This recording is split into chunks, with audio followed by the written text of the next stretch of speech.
সুপ্রিয় বন্ধুরা, আজকে আরেকটি সংবাদ আপনাদের সাথে শেয়ার করব।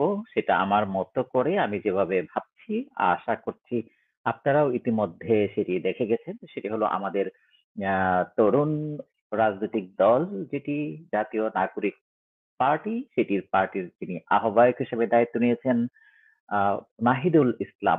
নাহিদ, যিনি কিছুদিন আগেই সরকারে ছিলেন, দীর্ঘ 6 মাসের উপরে, প্রায় 7 মাস সরকারের দুটি মন্ত্রণালয়ে উনি কাজ করেছেন এবং অত্যন্ত দক্ষতার সাথে ভালোভাবেই কাজ করেছেন এবং উনি অত্যন্ত শান্ত ভাবে, যৌক্তিক ভাবে কথা বলেন, অত্যন্ত সতর্কতার সাথে কথাবার্তা বলেন। এ যাবৎ যত ধরনের আলাপ আলোচনা, কথাবার্তা মিডিয়াতে প্রকাশ পেয়েছে কিংবা টেলিভিশন চ্যানেলগুলোতে এসছে, কোথাও কিন্তু ওনার কথাবার্তায় বিতর্ক সৃষ্টি হওয়ার কোনো সুযোগ হয়নি। সেটি একটি অত্যন্ত দক্ষতার বিষয় এবং সেদিক থেকে বলাই যায় যে সে আসলেও যে রাজনৈতিক দলটির দায়িত্ব নিয়েছে উপদেষ্টা পরিষদের ভিতর থেকে বেরিয়ে এসে সেটি হয়তো ভালোভাবেই চালাবেন বা দক্ষভাবেই নেতৃত্ব দিবেন, সেই প্রত্যাশাটুকু বাংলাদেশের মানুষ কামনা করে।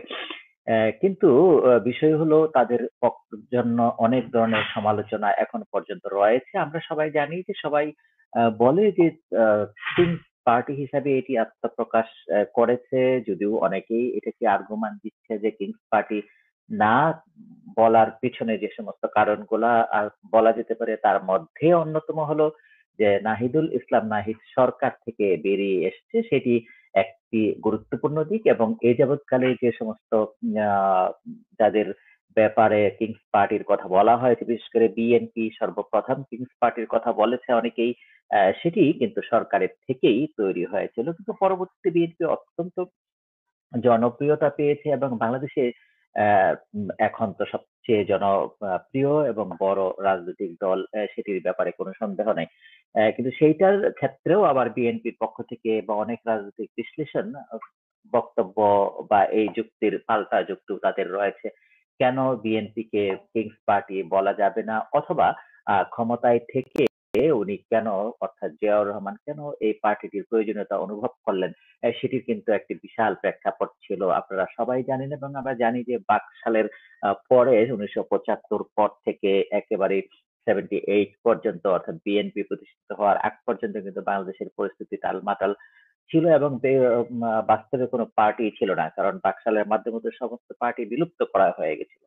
সেই কারণে জিয়াউর রহমান বহু দলীয় গণতন্ত্রের যে প্রচলন, তার মধ্যে শুধুমাত্রই যে বিএনপি বাংলাদেশ জাতীয় পার্টি জাতীয়তাবাদী দলটি করেননি, উনি আসলে অনেক দলকে সুযোগ দিয়েছেন এবং খোদ শেখ হাসিনাকেও বাংলাদেশে এসে রাজনীতি করার জন্য, আওয়ামী লীগের রাজনীতি করার জন্য অনুমতি দিয়েছিলেন।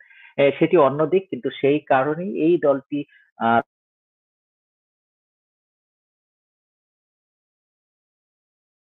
কে কিন্তু আপনারা দেখেছেন রয়টার্স এর সাথে একটি সাক্ষাৎকার এই নাহিদুল ইসলামের কিন্তু প্রচারিত হয়েছে। সেই সাক্ষাৎকারটির ব্যাপারেই আমি আপনাদের সাথে কথা বলতে চাইবো বলেই আমি এখন আসলাম। সেটি হলো, এই সাক্ষাৎকারটি পড়ে আমার কাছে একটু কনফিউজড লেগেছে এবং আমি কনফিউজ ব্যক্তিগতভাবে, আমি জানি না আপনাদেরও সেটি হবে কিনা। সেটি হলো যে আমার কাছে নাহিদের আইডেন্টিটি কি এই মুহূর্তে, সেটি আমাকে একটু দ্বিধায় ফেলেছে। যেরকম নাহিদ কি এখনো সরকারের অংশ কিনা, সেটি এই সাক্ষাৎকারটি আমাকে ওইদিকে ডাইভার্ট করেছে কখনো কখনো, বা যেরকম মনে হয়েছে যে উনি হয়তো সরকারের একজন হয়ে কথা বলছেন অথবা উপদেষ্টার পদে থেকেই উনি হয়তো কথা বলছেন। আবার কখনো কখনো আমার কাছে মনে হয়েছে যে উনি জাতীয় নাগরিক পার্টির আহ্বায়ক হিসাবে কথা বলছেন। এই যে যে একটি অবস্থা তার এই স্টেটমেন্টে, এটি কেন হলো আমি ঠিক জানি না। আমি আপনাদের সাথে খবরটি শেয়ার করতে চাইবো এবং পরে আহ, বলার চেষ্টা করব আমার আহ, অবস্থান থেকে যে আসলে এটি হওয়ার পেছনে কারণ কি। চলুন আমরা একটু খবরটি দেখি। খবরটি নিশ্চয়ই আপনাদেরকে দেখা যাচ্ছে। উনি বলেছেন যে অস্থিরতার কারণে এবছর নির্বাচন কঠিন হবে। এটি শিরোনাম করেছে প্রথম আলো এবং অন্যান্য পত্রিকা বিভিন্ন ধরনের শিরোনাম করেছে। তবে এটি তিনি বলেছেন যে অস্থিরতার কারণে এবছর নির্বাচন কঠিন হবে। এটিতে অন্তর্বর্তী সরকার এখনো পুরোপুরি জননিরাপত্তা নিশ্চিত করতে পারেনি এবং এবছর জাতীয় নির্বাচন আয়োজন করা কঠিন হবে। রয়টার্সকে দেয়া এক সাক্ষাৎকারে একথা বলেছেন জাতীয় নাগরিক পার্টির আহ্বায়ক মোহাম্মদ নাহিদুল ইসলাম। আমি তারপরে শিক্ষার্থীদের নেতৃত্বাধীন গণবিক্ষোভ যা মাঝে মাঝে সহিংস হয়ে ওঠে, তবে তার মুখে গত আগস্টের ক্ষমতাচ্যুত হন সাবেক প্রধানমন্ত্রী শেখ হাসিনা। এর পর গঠিত হয় অন্তর্বর্তী সরকারের প্রধান বিজয়ী অধ্যাপক ডক্টর মোহাম্মদ ইউনূস চলতি মাসে বলেছেন, অস্থিরতা চলতে থাকলেও 2025 সালের শেষ নাগাদ নির্বাচন অনুষ্ঠিত হতে পারে। নাহিদুল ইসলাম বলেন, গত 7 মাসে আমরা সবাই আশা করেছিলাম স্বল্পমেয়াদী সংস্কারের মাধ্যমে পুলিশিং ব্যবস্থা, আইন শৃঙ্খলা স্বাভাবিক ব্যবস্থা ফিরিয়ে আনা যাবে। এটি একটা মাত্রায় ঘটেছে, কিন্তু আমাদের প্রত্যাশা মতো হয়নি। এনসিপির দায়িত্ব নেওয়ার পর প্রথম সাক্ষাৎকারে নাহিদুল ইসলাম বলেন, বর্তমান আইন শৃঙ্খলা পরিস্থিতি এবং পুলিশিং ব্যবস্থা আমি মনে করি না একটি জাতীয় নির্বাচন অনুষ্ঠান সম্ভব হবে।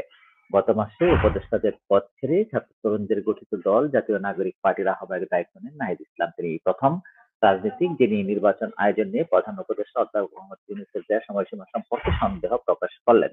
রাজনৈতিক বিশ্লেষকরা মনে করেছেন, নাহিদ ইসলাম নেতৃত্বাধীন দলটি বাংলাদেশের জাতীয় রাজনীতিকে উল্লেখযোগ্যভাবে নতুন চেহারা দিতে পারে। কয়েক দশক ধরে শেখ হাসিনার নেতৃত্বাধীন দল আওয়ামী লীগ, আচ্ছা ওই পর্যন্ত আমি আর বলতে চাই না, পরের অংশে উনি যেটি বলেছেন যে জুলাই বিপ্লবের প্রক্লেমেশন নিয়ে মতৈক্যে পৌঁছা জরুরি।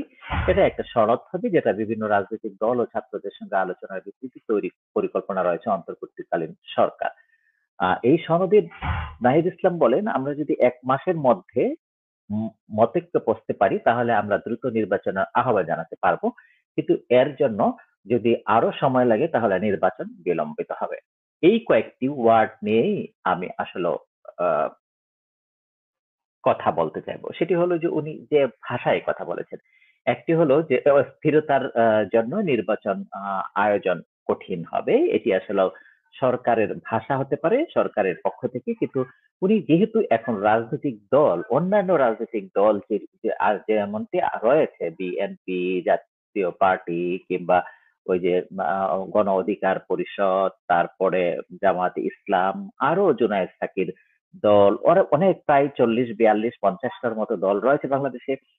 তারাও বা এবি পার্টি, এই পার্টিদের মতো আসলে রাজনৈতিক দলের মতো কথা বলতে হবে, যারা হয়তো বলতে পারে তাদের অবস্থান যে জাতীয় নাগরিক কমিটির কি অবস্থান থাকবে, তারা সরকারের কাছে অনুরোধ রাখবে বা আহ্বান করবে যে এই সমস্ত অস্থিরতার মধ্যে এবছর তার জাতীয় নির্বাচনের আয়োজনটি না করার জন্য। এটি হয়তো ওনার অবস্থান হতে পারে। আরেকটি উনি বলেছেন যে জুলাই বিপ্লবের প্রক্লেমেশন যেটি, সেটির ব্যাপারে যদি ঐক্যমত্যে পৌঁছানো না যায় তাহলে হয়তো নির্বাচনটি আহ আয়োজন করা সম্ভব হবে না।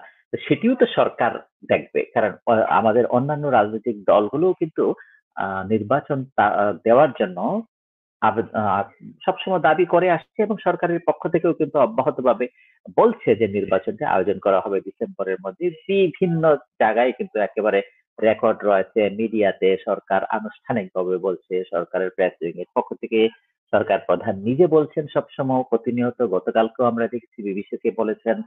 আজকে আহ, আজকে আবার বিবিসি কে উনি একটু প্রধান উপদেষ্টা আবার টাইমলাইনটা 3 মাসের বাড়তির কথা বলেছেন, অর্থাৎ ডিসেম্বর থেকে মার্চের মধ্যে উনি বলেছেন। এটি কেন বলছেন আমি জানি না। যে এই মুহূর্তে রয়টার্সে নাহিদুল ইসলামের সাক্ষাৎকারটি আসলো ঠিক যে এবছর নির্বাচন সম্ভব হবে না, সেদিকে অন্যদিকে প্রধান উপদেষ্টার ওরকম আরেকটি সাক্ষাৎকার হঠাৎ করে আসছে, যেটি আসলে আগামী বছর মার্চের দিকে ইঙ্গিত করছে। সেগুলো নিয়ে আসলে জনমনে বিভিন্ন ধরনের প্রশ্ন জাগতে পারে। সেই ক্ষেত্রে নাহিদুল ইসলামকেও আমার কাছে যেটা মনে হচ্ছে, আমি যেটা বলছিলাম যে আমার ব্যক্তিগত বিশ্লেষণ হলো, নাহিদ হয়তো জাতীয় নাগরিক পার্টির আহ্বায়কের আচরণেই সাক্ষাৎকারটি দিতে চেয়েছেন, কিন্তু যেহেতু উনি দীর্ঘদিন সরকারে ছিলেন, গত 6 মাস 7 মাস, এখন হঠাৎ করে এই 7 দিনে বা 15 দিনে ওনার হয়তো ওই যে একটি ডেকোরাম বা একটি সরকারির যে আচরণ যেটি তার মধ্যে অভ্যাসে পরিণত হয়েছে, সেটি থেকে মনের অজান্তেই সে বেরোতে পারেনি। আমার মনে হয় যে সেরকম করে কথা বলাটা হয়ে গেছে, সেটি হয়তো মানুষের কাছে সমালোচনার আসবে, এবং আমি নিজেও সেটিকে ওইভাবেই ব্যাখ্যা করলাম। আমার কাছেও মনে হলো যে তাকে রাজনৈতিক দলের আহ্বায়ক হিসাবে একটি রাজনৈতিক দলের পক্ষ থেকে যাই কিছু হোক সরকারকে আবেদন করতে হবে, অন্য বা দাবি করতে হবে অন্য রাজনৈতিক দলগুলোর মতো। নিজেরা এরকম কিছু ডিক্লেয়ার করতে পারবে না। সেটি জুলাই প্রক্লেমেশন যেটা হোক, সেটার ব্যাপারে একমত হবে কি হবে না, সেটি সকল রাজনৈতিক দল মিলে সিদ্ধান্ত নিবে এবং সে অনুযায়ী সরকার টাইমলাইনটি ঘোষণা করবে নির্বাচন হবে কি হবে না। সেটি হয়তো নাহিদুল ইসলামের পক্ষ থেকে জাতীয় নাগরিক কমিটির পার্টির পক্ষ থেকে সেটি এইভাবে বলা যাবে না। যদি সেইভাবে বলা হয় তাহলে হয়তো সাধারণ মানুষ ধরেই নেবে যে তারা আসলে পার্টির এজেন্ডাই বাস্তবায়ন করার জন্য এসছে। আর বৈষম্য বিরোধীর ব্যানার থেকে যদি এই ধরনের কথা বলা হয় সেটার একটি যৌক্তিকতা থাকবে যে ব্যানারটির মাধ্যমে আসলে এই যে বিপ্লবটি গঠিত হয়েছে এবং সেটা দীর্ঘদিন ছিল। কিন্তু এখন আসলে এই রাজনৈতিক দলটি ঘোষণার পর থেকেই বৈষম্য বিরোধীর ব্যানারটিও কিন্তু অনেকটা ম্লান হয়ে গেছে, দুর্বল হয়ে গেছে এবং অনেকেই কিন্তু এই জাতীয় নাগরিক পার্টিতে অনেকেই আসেনি এবং সেটি নিয়ে বিতর্ক আছে এবং আস্তে আস্তে কিন্তু অনেকেই নিজেদের পদকে প্রত্যাহার করছে। আজকেও একজন মুখ্য যুগ্ম সমন্বয়ক তার পদকে প্রত্যাহার করেছে, সে ওই পার্টি থেকে বেরিয়ে গেছে। এদিকে উমামা ফাতেমা যিনি পরিচিত মুখ ছিল বাংলাদেশে, এই জাতীয় নাগরিক যেটি কমিটি ছিল সেই কমিটির পক্ষে কাজ করেছে। সবাই আশা করেছিল সেও হয়তো এই রাজনৈতিক দল যুক্ত হবে, কিন্তু সেও আসেনি। সে নিজেও বলেছে যা আগে ঘটছিল এখনো একই রকম সব ঘটছে, নতুন কি পার্থক্য পাওয়া গেছে এই বিপ্লবের পরে সেটি সে বুঝতে পারছে না। সেই কারণে সকল প্রশ্নের জবাব না পেলে উনি হয়তো এই মুহূর্তে কোনো রাজনৈতিক দলে যাবেন না বলেই জাতীয় নাগরিক পার্টিতে যোগদান করেনি।